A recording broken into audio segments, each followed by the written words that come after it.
మే 13వ తేదీ జరగబోయే ఎన్నికల్లో ప్రచార భాగంగా ఈరోజు మీ ఊరికి రావడం జరిగింది.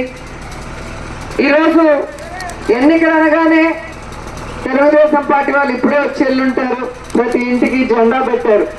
మరి 5 ఏళ్ళు ఎక్కడికి వెళ్ళారు?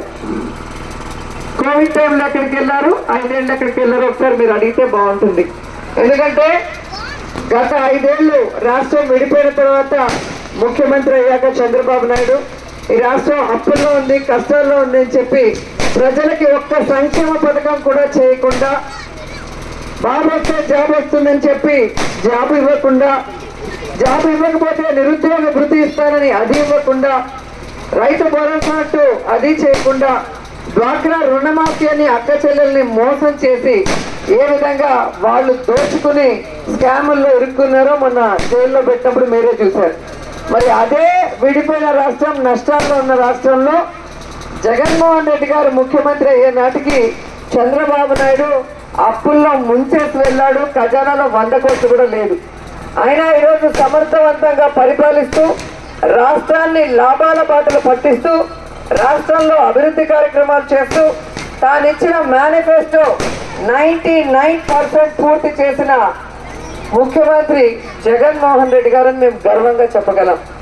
ఈరోజు అమ్మఒడి, ఆసరా, చేయూత, విద్యా దీవెన, గోరుముద్ద, అలాగే మీరు చూస్తే ఫీజు రియంబర్స్మెంట్, స్కూల్స్ నాడు నేడు రెనోవేషన్స్ తో క్వాలిటీ ఎడ్యుకేషన్ ఇచ్చారు.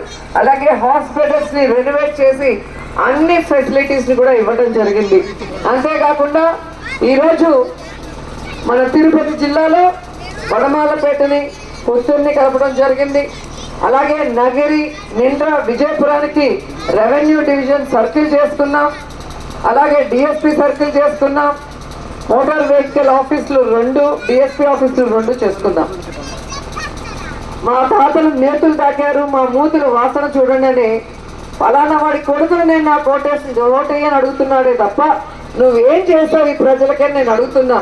నేను కూడా అపోజిషన్లో ఉన్నా, ఎమ్మెల్యే కానప్పుడు కూడా ప్రజలతో ఉన్నా, ప్రజల సమస్యల మీద పోరాడా.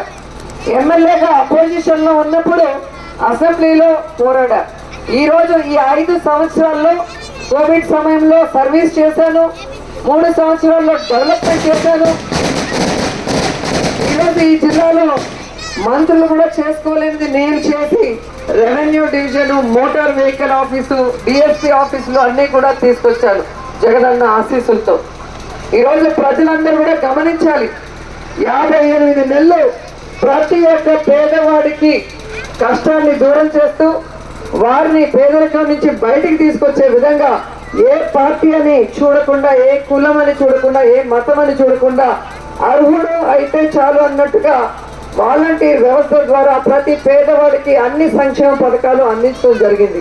కానీ ఎన్నికల కోడ్ వచ్చాక ఈరోజు ఎలక్షన్ కమిషన్లకి లెటర్లు పెడుతూ ఈరోజు వాలంటీర్ వ్యవస్థ పెన్షన్లు ఇవ్వకూడదనింది. ఎంతమంది ముసలోళ్ళు చనిపోయారో రాష్ట్ర వ్యాప్తంగా మీరు చూస్తున్నారు.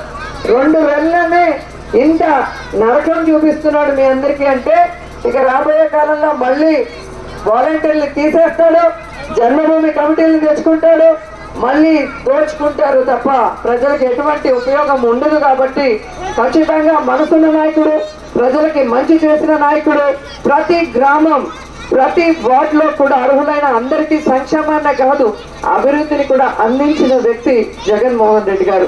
ఆయన చెప్పినది తూచా తప్పకుండా ప్రతి ఊర్లో కూడా మేము ఇక్కడ పల్లెనిద్దర్లు చేయడం జరిగింది, ప్రజల్లో గడప గడపను చేయడం జరిగింది, వారి సమస్యలు తెలుసుకొని వాటిని పరిష్కరించే దిశగా పనిచేయడం జరిగింది. కాబట్టి మీ ఆడబిడ్డగా మీ ముందుకు వచ్చాను. ప్రతి మనిషికి 2 ఓట్లు ఉంటాయి, ఒకటి ఎమ్మెల్యేకి, ఒకటి ఎంపీకి. 2 ఓట్లు కూడా ఫ్యాన్ గుర్తు మీద ఓటేసి ఈ సంక్షేమాన్ని, అభివృద్ధిని మళ్ళీ 5 సంవత్సరాలు కంటిన్యూ చేసే విధంగా ఆశీర్వదించమని కోరుకుంటున్నాను. 3వ నెంబర్ మీద ఆర్కే రోజా అని ఫ్యాన్ ఉంటుంది. ముచ్చటగా 3వసారి గెలిపించమని ప్రతి ఒక్కరిని కోరుకుంటూ సెలవు తీసుకుంటున్నాను. జై జగన్, జై జై జగన్, జగన్ నాయకత్వం, జగన్ నాయకత్వం, జై జగన్.